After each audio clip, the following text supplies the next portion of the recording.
Faltando um mês para a janela de transferência se encerrar aqui no Brasil, o Internacional ainda busca uma última contratação para fechar o elenco visando o restante da temporada. Ao todo, são 8 contratações já confirmadas, sendo que apenas 7 são para o todo ano de 2022 e uma delas sequer ainda estreou. Dos 6 reforços que estão aqui brigando por titularidade, 4 estão confirmados no time titular. Além disso, a gente vai ser um pouco oportunista e analisar se o Inter trabalhou bem ou trabalhou mal nos reforços que trouxe até aqui para a reformulação do elenco ao longo dessa temporada.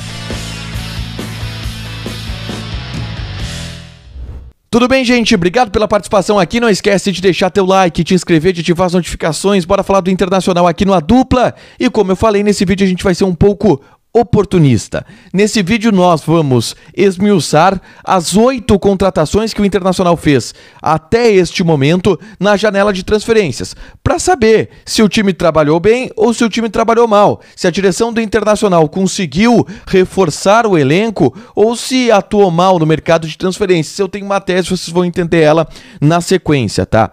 Antes eu contextualizo que o Inter já contratou 8 nomes e busca um 9º para fechar a atuação nessa janela de transferências. E esse 9º jogador, ele é um atacante, referência, um centroavante. É a posição que o Internacional está buscando no momento.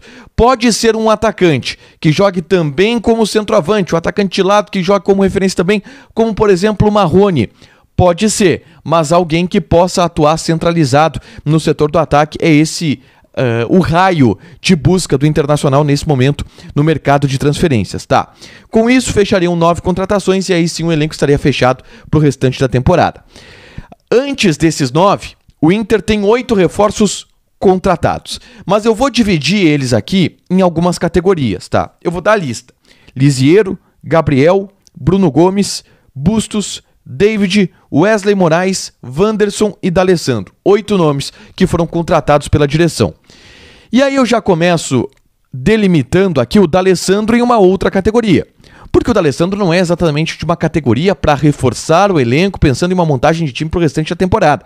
O D'Alessandro ele veio muito mais por uma homenagem para poder encerrar a sua carreira e dentro do perfil dele de liderança, dentro da história que ele tem com o Internacional, contribuir de alguma maneira. E vamos combinar que o D'Alessandro está contribuindo até mais do que aquilo que a gente esperava, ou do que aquilo que a gente queria que o D'Alessandro contribuísse. Porque o fato do D'Alessandro ser tão importante nos jogos em que ele entra, mostra uma dependência de um jogador que está encerrando a sua carreira, que preocupa um pouco a montagem de time do Internacional. Então, essa contratação do D'Alessandro fica um pouco complicada de ser analisada, apesar do D'Alessandro, sim, dentro da proposta, ter rendido para o Inter. É um cara que mobiliza a torcida por onde vai, é um cara que deu resposta, fez gol de falta, deu assistência, entra e é uma opção para o Medina em algumas partidas. Então, mesmo sendo difícil de analisar, o D'Alessandro a gente não pode considerar uma contratação ruim, muito pelo contrário, um jogador que dentro do possível está ajudando.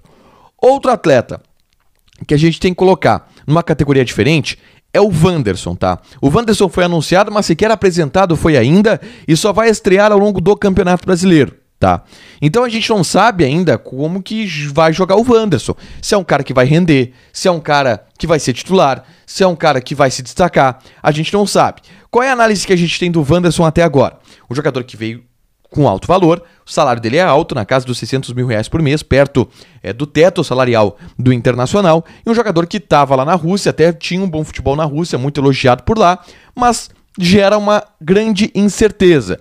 É muito difícil a gente analisar se o Wanderson foi ou não uma boa contratação antes dele jogar, porque é o típico cara que, se jogar, ótimo. Se não jogar, vai ser um fracasso pelo valor que o Internacional está investido nele. Então, o Wanderson a gente pode considerar pelo menos uma contratação arriscada do Internacional. É claro que se ele jogar bem, tudo se resolve. Se ele for titular, tudo se resolve. Mas isso a gente vai ter que esperar um pouquinho para ver.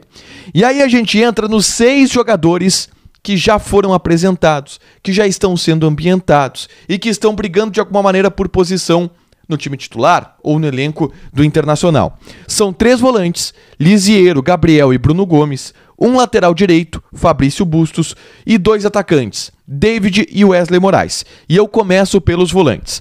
Dos 3 contratados, eu avalio as 3 como boas contratações. Tá? É claro que o Lisiero talvez seja a contratação que a gente tem menos certeza ainda, porque ele fez um jogo muito bom, que foi o Clássico Grenal. Eu até gostei da atuação dele contra o Aimoré, sei que foi uma opinião um pouco solitária nesse aspecto, mas é indiscutível que no Grenal o Lisiero jogou muito. E é indiscutível também que nessa base de time montada pelo Medina, o Lisiero é titular. Então, pelo menos o Internacional contratou um volante que é titular. Se o cara é titular nesse momento, que as coisas estão se encaminhando em termos de time, não dá para considerar ele uma contratação ruim. Ele veio na troca pelo Patrick, o Inter ainda recebeu um valor, recebeu o Lisiero e mais um valor, então não dá para considerar que foi um jogador caro, o Lisiero. O Inter tem uma opção de compra no final desse ano, já que ele está emprestado junto ao São Paulo, mas é uma opção de compra simples de se fazer porque é através do abatimento de um valor que o São Paulo deve ao Inter pelo pagamento do Patrick, então é uma contratação barata. E que se for titular, se o cara jogar o que jogou no Grenal o restante do ano, esquece, é uma grande contratação. Então, como foi só um jogo por enquanto, eu vou colocar como boa, como promissora. Se no momento o cara é titular, é porque ele tem condições de ser titular ao longo da temporada, mediante um bom negócio. O Gabriel eu achei uma ótima contratação também. O Gabriel é um cara que tem ganhado espaço no bastidor do Inter como uma liderança, é um cara que fala muito, é um cara que se posiciona muito, entrega muito em termos de intensidade e também é titular do time do Medina. Então, Gabriel, boa contratação também. O Inter não pagou pro Corinthians nada e o salário dele é 300 mil reais mais luvas, tá? 300 mil reais mais luvas, que a gente não sabe exatamente o valor, mas não é algo muito, assim, exacerbado. Não é muito caro, não é muito barato também, mas é um jogador que está em uma faixa normal e é titular. Então, por ser titular, a gente pode projetar que foi uma boa contratação, pelo menos essa é a minha análise. Bruno Gomes. O Bruno Gomes é um bom jogador. Eu vou falar pra você sobre o Bruno Gomes, que eu tenho acompanhado nos treinamentos, ele treina bem, cara. Ele é um cara que de bom toque de bola, boa manutenção de posse de bola, uma boa intensidade na marcação. É um cara que pode render ainda na frente. Só que ele veio muito jovem pro Inter. Ele estava no Vasco da Gama e ele vem muito para ser desenvolvido. Estreou contra o Guarani de Bagé, acho que não fez um jogo ruim, e é um cara que vai ganhar espaço ao longo dos próximos meses, anos, mas contratação ruim não é o Bruno Gomes, né? Um volante que está ali no elenco. Vamos pro lateral direito, Fabrício Bustos. Se alguém quiser dizer que o Fabrício Bustos foi uma contratação ruim, vocês marquem horário comigo que a gente vai ter que se acertar. Porque para mim é uma das grandes contratações que o Inter fez na temporada. Uma das grandes contratações do futebol brasileiro, na temporada. Lateral direito que joga... o Bustos é um lateral direito diferente pro cenário do futebol brasileiro. Então é indiscutível que o Bustos é uma ótima contratação. Até os críticos da direção do Internacional consideram essa a maior contratação da gestão do presidente Alessandro Barcelos. Então vamos colocar o Bustos como uma ótima contratação. As duas mais questionáveis para mim, tá, são as do ataque. E o Inter teve muitas dificuldades para encontrar atacantes. Acertou com o David e com Wesley Moraes, além do Wanderson, que como eu falei tá difícil de avaliar. O David... ele até tá rendendo agora. Pô, fez gol em Grenal, fez gol contra o Aimoré, entrou fez a jogada do gol de empate contra o Guarani de Bagé. É um cara que tá rendendo, tá se encaixando no time. Mas ele foi caro. 11 milhões de reais pelo David. Por enquanto, é uma contratação que ainda eu não posso dizer que é ruim, tá? Não posso dizer que tá devendo, porque o cara meteu gol em Grenal. Gol de vitória em Grenal. E jogou bem em Grenal. Dentro de uma amostra pequena, isso é significativo. Mas não é muito boa também. Então o David é questionável, tá? Ainda é questionável e ainda é passível de muitos questionamentos a contratação do David. Ele pode arrebentar ao longo do ano e aí vir uma contratação boa, mas por enquanto ele é esse ponto de interrogação ainda, porque nos primeiros jogos dele ele não foi bem. E o Wesley Moraes é a grande decepção em termos de contratação do Internacional até aqui. Eu acreditava muito no Wesley Moraes. E então, por isso, eu não consigo condenar a direção do Inter por trazer um jogador que foi disputado junto com o São Paulo, que foi titular do Aston Villa, convocado para a seleção brasileira e queria voltar para o Brasil. Não consigo condenar esse tipo de contratação. Mas este sim está devendo. Mal fisicamente, desembocado para jogar. Tá mal o Wesley Moraes. E essa é a pior contratação, a contratação que menos está dando resultado no Inter até o momento, apesar de eu não achar uma contratação pouco inteligente. O Inter aproveitou uma oportunidade, mas não está dando certo. E aí pode ali na frente se mostrar uma contratação ruim. Por que eu fiz essa lista? Vocês notaram que o Inter não teve nenhuma contratação absurdamente de repercussão negativa até o momento. É claro que o ambiente do Beira-Rio, pela temporada do ano passado, pelos maus desempenhos ao longo desse ano, eles indicam uma pressão muito grande ao departamento de futebol, tanto que caiu o Paulo Brax, e não caiu pelas contratações que fez, caiu por outras posturas dele, tá? Assim como as críticas ao Papaléu vão por outras posturas, até porque nem é o Papaléu que contrata, tá? Esse trabalho de captação e contratação de reforços do David Bandeira, que é o gerente de mercado, é o cara que toca basicamente isso, e sim do Paulo Brax, que aí nessa parte de contratações, para mim foi muito bem.